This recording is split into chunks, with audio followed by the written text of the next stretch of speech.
अगर बड़ा लक्ष्य चुना है तो छोटे लक्ष्यों पर ठहर मत जाना। छोटे लक्ष्य आनंद देंगे और एक अहंकार भी पैदा करेंगे, और तुम्हारे मन को शांति भी मिलेगी कि मैंने कुछ पा लिया है। और यह सारे विचार बड़े लक्ष्य को पाने में बाधा बन जाते हैं।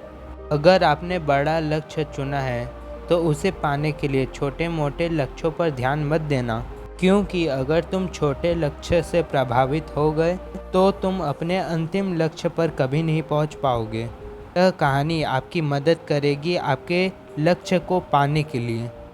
इससे पहले आप इस कहानी में खो जाए, इस चैनल को सब्सक्राइब जरूर कर लें। तो चलिए कहानी शुरू करते हैं। बात उस समय की है जब गौतम बुद्ध यहाँ से वहाँ ज्ञान पाने के लिए भटक रहे थे। इस दौरान वह गंगा नदी पार करते हुए मगध साम्राज्य में पहुंच जाते हैं। मगध साम्राज्य सिद्धि प्राप्त करने के लिए बहुत प्रसिद्ध था और गौतम बुद्ध उस समय सिद्धार्थ के नाम से जाने जाते थे।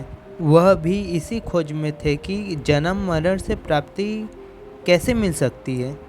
ज़्यादातर गुरु ऊंचे पहाड़ों या वनों में निवास करते थे। बिना थके सिद्धार्थ उन गुरुओं के पास किसी से पूछते पाछते पहुंच जाते हैं। भले ही उन्हें कितनी मेहनत करनी पड़ती, भले घाटियों को पार करना पड़ता, चढ़ाई चढ़नी पड़ती, चाहे वर्षा हो या कड़ी धूप, वह उन्हें खोजते रहते। और इसी तरह महीने दर महीने बीतते चले गए। और इसी तरह गौतम बुद्ध ने कई साधुओं को देखा कि वो कितनी कड़ी तपस्या कर रहे हैं, बिना कुछ खाए पिए तपस्या में लीन है। इन साधुओं का ऐसा मानना था कि अगर वह इतनी कड़ी तपस्या करेंगे तो उन्हें मृत्यु के बाद स्वर्ग मिलेगा। एक दिन सिद्धार्थ ने उनसे पूछा, भले ही आप स्वर्ग में चले जाएं, लेकिन धरती के जो लोग हैं उनकी पीड़ा तो वैसे की वैसे ही रहेगी। सच्चे धम्म का मतलब है कि मनुष्य के जीवन के पीड़ाओं का निवारण करना, उसका हल ढूंढना, ना कि जीवन से पलायन करना। यह भी सत्य है कि अगर अपने शरीर को पीड़ा दें, कष्ट दें, तो भी स्वर्ग का समाधान या किसी चीज़ का भी समाधान नहीं मिलेगा। कुछ आश्रमों में 3-4 महीने बिताने के बाद भी सिद्धार्थ की खोज जारी रही। दिन पर दिन उनकी साधना बढ़ती रही, लेकिन तब पर भी वह यह नहीं समझ पाए कि जन्म और मृत्यु का असली दुख क्या है। समय तेजी से बढ़ रहा था। सिद्धार्थ को अपना घर छोड़े हुए 3 साल हो चुके थे। जब वह अकेले साधना करते तो उनके मन में कई सारे विचार आते कि उनके पिता कैसे हैं, उनकी पत्नी कैसी है, उनका बेटा राहुल कैसा है। उन्हें अपने बचपन के दिन याद आ रहे थे कि मैं कैसा था, मैं कैसा खेलता था, कैसा हंसता था। फिर उन्हें अपने जवानी के दिन भी याद आने लगे कि उन्होंने जवानी में क्या क्या किया है। लेकिन उन्हें पक्का विश्वास था कि वह एक न एक दिन सच्चे धम्म का मार्ग खोज ही लेंगे। एक दिन की बात है, वह मगध राजधानी के पास पांडव पर्वत में अकेले ही निवास कर रहे थे। एक दिन वह भिक्षा मांगने के लिए राजधानी के पास पहुँचे। उनके चेहरे और शांत स्वभाव को देखकर सारे लोग उन्हें देखने लगते। वह इतनी शीतलता के साथ चल रहे थे जैसे कि ओस की बूंदें घास पर गिर रही हो। संयोग से मगध के राजा बिंबिसार वहां से गुजर रहे थे। राजा ने अपने सारथी को रथ रोकने के लिए कहा, जैसे वह सिद्धार्थ को देख सके। उन्होंने अपने सैनिक से कहा कि सन्यासी को भोजन दे दिया जाए और इसके पीछे पीछे जाकर देखो कि इसका निवास कहाँ पर है। अगले दिन राजा बिंबिसार वहीं पर गए जहाँ पर सिद्धार्थ अपना साधना करते थे। अपने वाहन को नीचे छोड़ने के बाद वह पहाड़ी पर चढ़ने लगे जहाँ पर गौतम सिद्धार्थ रहते थे। उस वक्त सिद्धार्थ एक वृक्ष के नीचे बैठे हुए थे। राजा उनका अभिवादन करने उनके समीप गया। उन्हें देखकर सिद्धार्थ तुरंत उठ खड़े हुए। उनकी वेशभूषा यह बता रहा था कि वह मगध के राजा हैं। सिद्धार्थ ने हाथ जोड़ा और उनके एक बड़े शिला पर बैठने का इशारा दिया और गौतम बुद्ध उनके बगल में उसी शिला पर बैठ गए। इस तरह का व्यवहार देखकर राजा बिम्बिसार बहुत प्रभावित हुए।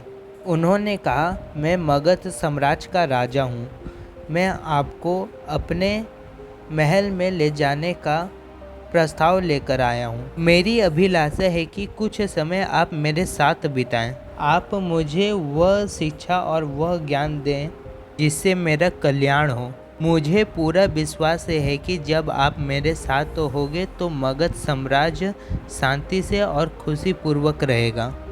सिद्धार्थ ने मुस्कुराते हुए कहा कि मैं वनों में ही रहने का आदी हूँ। इस पर राजा कहता है कि यह तो बड़ा कठोर जीवन है। यहाँ पर ना ही कोई बिस्तर है, ना ही सोने के लिए चारपाई है और आपकी सहायता करने वाला कोई सेवक भी नहीं है। अगर आप मेरे साथ चलने का स्वीकार करें तो मैं आपको अपने महल में ही ठहराऊंगा।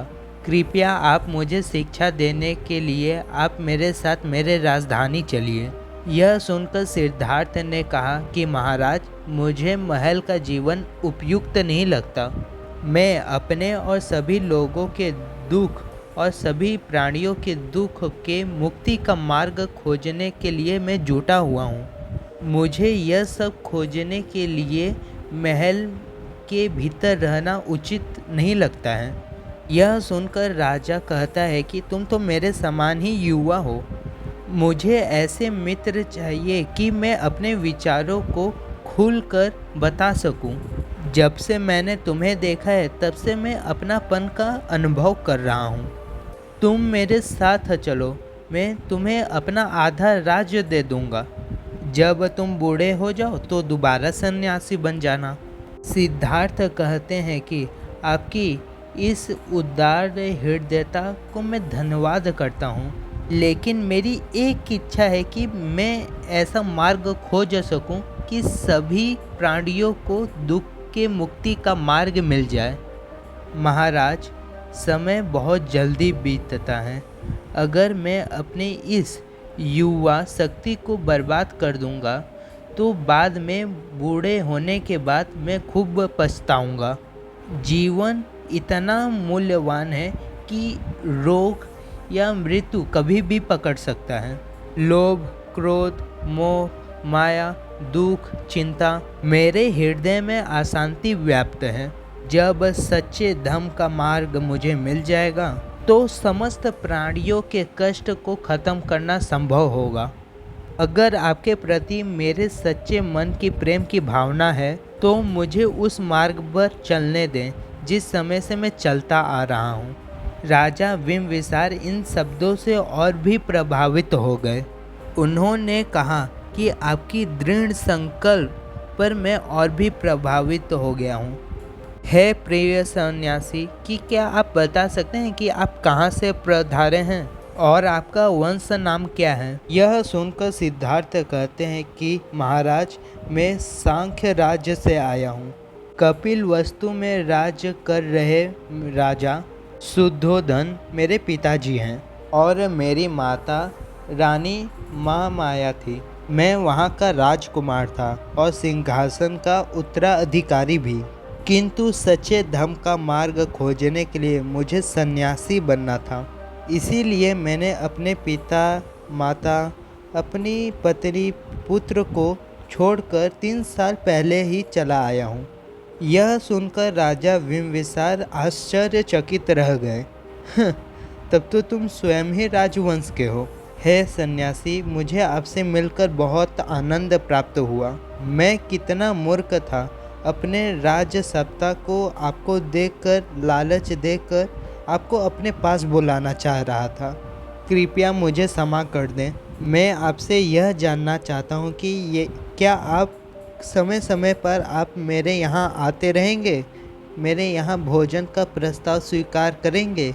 अगर आपको सच्चे धर्म का मार्ग मिल जाए, क्या आप मुझे एक शिक्षक की तरह अपने शिष्य को ज्ञान देंगे? सिद्धार्थ ने उन्हें वचन दिया कि अगर जब मुझे सच्चे धर्म का मार्ग मिल जाएगा तो मैं आकर आपको स्वयं बताऊंगा। राजा बिम्बिसार अपने सेवक के साथ उन्हें नमन किया और पहाड़ी के नीचे उतर गए। फिर उसी समय सिद्धार्थ ने अपना वह स्थान छोड़ दिया, क्योंकि उन्हें लग रहा था कि राजा बिम्बिसार अपना वेशभूषा बदल कर मेरे पास बार बार आकर वह मुझे परेशान ना कर दें। दक्षिण में जाकर उन्होंने अपने लिए स्थान खोज लिया जहाँ पर वह साधना कर सकते थे। तो दोस्तों, आपको इस कहानी से क्या समझ में आया? अगर सिद्धार्थ चाहते तो वह राजा का बात मानकर उधर ही रुक जाते। वह राजमहल जाकर एकदम अच्छा खाना खा सकते थे, कुछ भी कर सकते थे, लेकिन उन्होंने यह सब छोड़ दिया। किस लिए?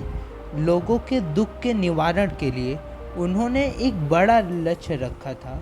उन्होंने उस लक्ष्य के आने वाले हर एक छोटे मोटे लक्ष्य को ज़्यादा ध्यान नहीं दिया।